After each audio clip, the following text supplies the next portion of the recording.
Nole Insiders Lane Hurt and Tim Linnefelt here with you high atop Doak Campbell Stadium. We're getting ever so close to that Garnet and Gold game on Saturday at 3 o'clock.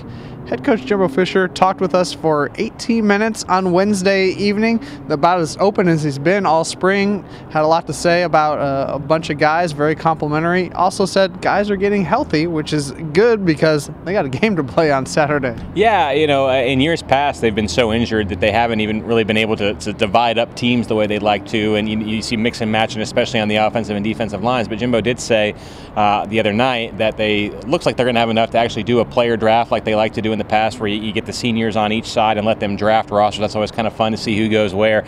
Something like that could be in the cards again. As far as format, it's going to be pretty similar to what you saw last year.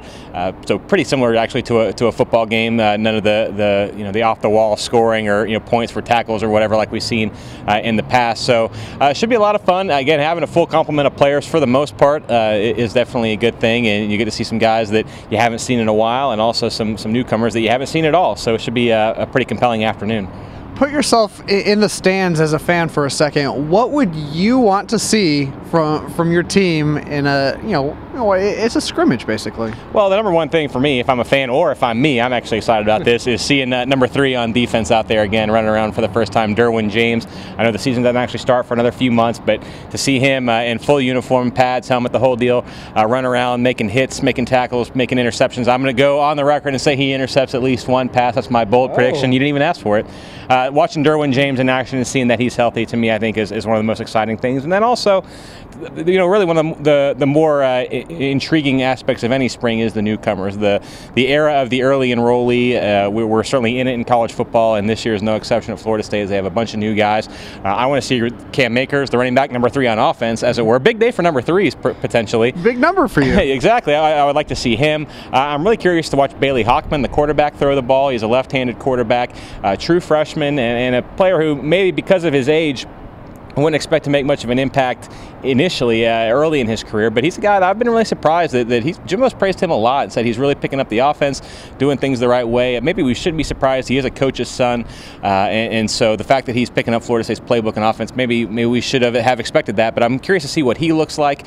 Josh Kando, the defensive end, you want to see how he looks, a really highly regarded recruit at a position of need for Florida State. So getting all those guys in the mix, Stanford Samuel, Cyrus Fagan, seeing how they look in their first action inside Doak Campbell Stadium, that's what I'm really excited to see.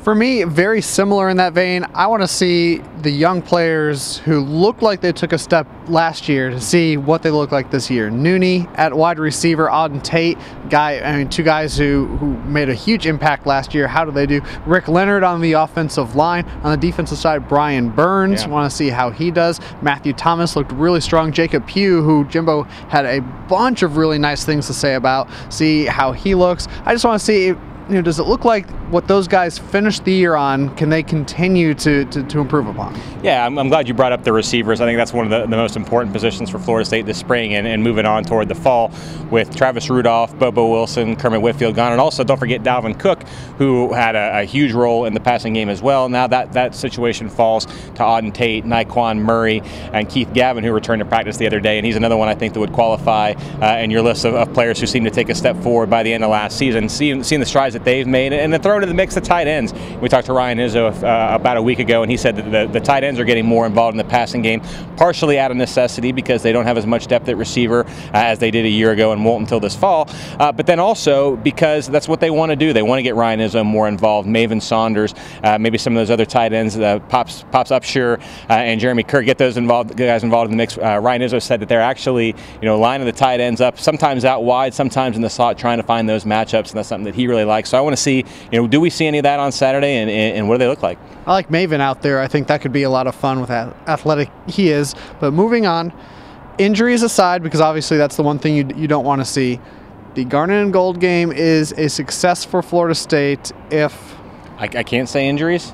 You can't say injuries. Well, then I think we're already there. You know, I think just you want to see everybody kind of looking sharp, looking clean, with the caveat that it's spring. You know, there's a lot of time between now and September.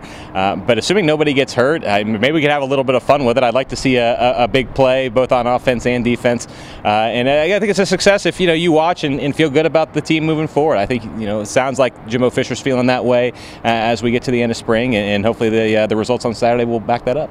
There you have it, Seminole fans. 3 o'clock on Saturday. That game will be broadcast live on ESPN. But if you want to be in the stands, tickets are $5. You can still get those on Seminoles.com. Day of game, though, $5 cash only. Make sure you got your cash with you. Students have your student ID to get in the gates. And of course, we'll have your coverage on Seminoles.com after the game with highlights and post-game reaction and analysis. So for Tim, I'm Lane. Go Noles.